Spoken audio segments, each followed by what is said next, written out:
Why the Great Lakes are becoming the new economic center of America. Imagine standing on the edge of a freshwater ocean so vast it looks like the sea.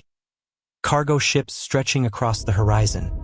Cities rising again from decades of silence, and industries quietly shifting their roots back to where it all once began. This isn't a story about the past. This is about a comeback no one is fully prepared for.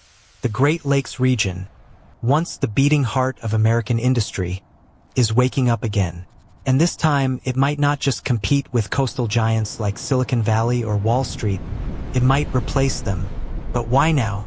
Why are companies, workers, and billions of dollars quietly flowing toward cities like Chicago, Detroit, and Cleveland? And what do they know that the rest of the world is just starting to realize? Let's dive in.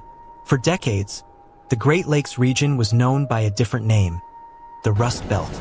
Factories closed, jobs disappeared, cities shrank, and the American dream seemed to move elsewhere, toward sunny coasts and booming tech hubs. But beneath that decline, something powerful remained untouched. Water.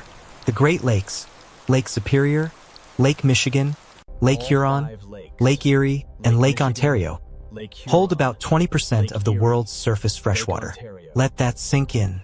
In a future where water scarcity is becoming one of the biggest global threats, this region is sitting on one of the most valuable resources on Earth, and companies are paying attention. Now think about this. While coastal cities battle rising sea levels, hurricanes, and wildfires, the Great Lakes region is stable. No hurricanes, no earthquakes, minimal drought. In fact, climate scientists are quietly calling this region a climate haven. And that changes everything. Because businesses don't just look at profits anymore, they look at risk. And risk is rising fast in places like Los Angeles and Miami. So where do they go? They go inland. They go to stability. They go to the Great Lakes. And as talent moves, innovation follows. Now imagine this scenario: a region with abundant water, protected from extreme climate disasters, affordable land and housing, rebuilt infrastructure, returning manufacturing, and a growing pool of talent. That's not just a comeback. That's a shift. But wait, there's one more factor that could change everything. Energy. The Great Lakes region is positioning itself as a leader in clean energy.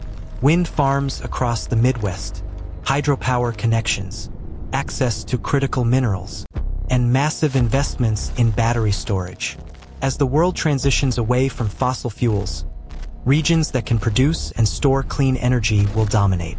And the Great Lakes region is quietly building that future. Now let's connect all the dots.